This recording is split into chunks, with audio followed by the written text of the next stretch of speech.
Chief wild life വാർഡന് ഉപദ്രവകാരിയായ വന്യമൃഗങ്ങളെ കൊല്ലാൻ ഉത്തരവുണ്ട്.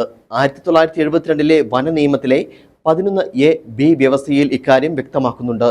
ഇതിൽ നിന്നും എന്ത് വ്യത്യാസമാണ് സംസ്ഥാന സർക്കാർ പാസാക്കിയ വന നിയമത്തിൽ ഉള്ളതെന്ന് മനസ്സിലാകുന്നില്ലെന്നും ഫ്രാൻസിസ് ജോർജ് പറഞ്ഞു.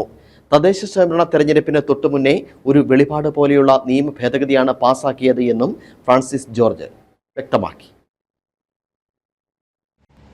വന്യജീവി സംരക്ഷണ നിയമവുമായി ബന്ധപ്പെട്ടുകൊണ്ടാണ്. അത് സംബന്ധിച്ച് എന്താവും ആത്യന്തികമായ അതിൻ്റെ സ്ഥിതി എന്നുള്ളതിനെക്കുറിച്ച് നമുക്ക് പറയാൻ കഴിയും. വാസ്തവത്തിൽ ഇത് കൺകറന്റ് ലിസ്റ്റിൽപ്പെട്ടതാണ്.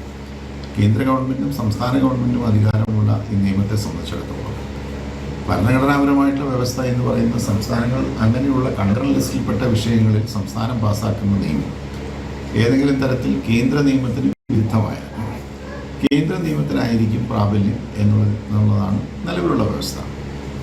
എങ്ങനെയാണ് അതിനെ മറികടക്കാൻ ഈ നിയമ ഭേദഗതി കൊണ്ട് കഴിയുക എന്ന് നമുക്ക് മനസ്സിലാക്കാം.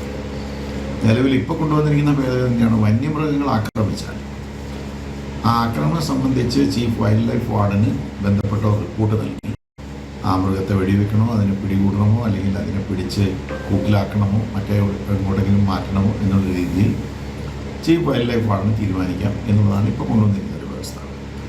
വാസ്തവത്തിൽ ഇതേ വ്യവസ്ഥ 1972 വന്യജീവി സംരക്ഷണ നിയമത്തിൽ സെക്ഷൻ 11A(b) പ്രകാരം ഈ വ്യവസ്ഥകൾ ഇപ്പോഴും ഉണ്ട് എന്നുള്ളതാണ് കേന്ദ്ര ഗവൺമെൻറ് കേന്ദ്ര വനം വകുപ്പ് മന്ത്രി നിരന്തരമായി ഞങ്ങളുടെ എംപിമാരോട് പറഞ്ഞുകൊണ്ടിരിക്കുന്നത്.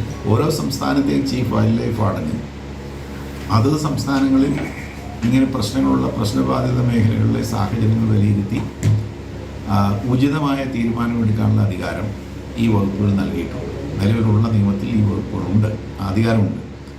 അത് നിങ്ങളുടെ സംസ്ഥാനത്ത് അധികാരത്തിലിരിക്കുന്ന ഗവൺമെൻറ് ചീഫ് വൈൽഡ് ലൈഫ് വാർഡന് നിർദ്ദേശം കൊടുത്ത് സാഹചര്യങ്ങളനുസരിച്ച് അത് നടപ്പിലാക്കുക, അതിൽ ഞങ്ങളാരും തടസ്സം നിൽക്കുന്നില്ല എന്നുള്ളതാണ് കേന്ദ്ര ഗവൺമെൻറ് പറഞ്ഞുകൊണ്ടിരിക്കുന്നത്.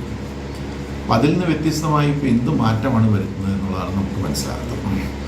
അപ്പോൾ അതുകൊണ്ട് ഈ രണ്ട് കാര്യങ്ങൾ, ഈ തദ്ദേശ സ്വയംഭരണ സ്ഥാപനങ്ങളിലേക്കും നിയമസഭയിലേക്കും തിരഞ്ഞെടുപ്പുകൾ അടുത്തിരിക്കുന്ന അവസരത്തിൽ എന്തോ ഒരു പുതിയ വെളിപാട് എന്നുള്ള രീതിയിൽ ഈ സർക്കാർ കൊണ്ടുവന്നിട്ടുള്ള ഈ നിയമ ഭേദഗതി അത് ജനങ്ങൾക്ക് എത്രത്തോളം ഗുണകരമാകും, പ്രയോജനം ചെയ്യുമെന്നുള്ളത് ഇത് ഇനി അങ്ങോട്ടുള്ള നാളുകളിൽ നമ്മൾ കാണേണ്ടതായിരിക്കും.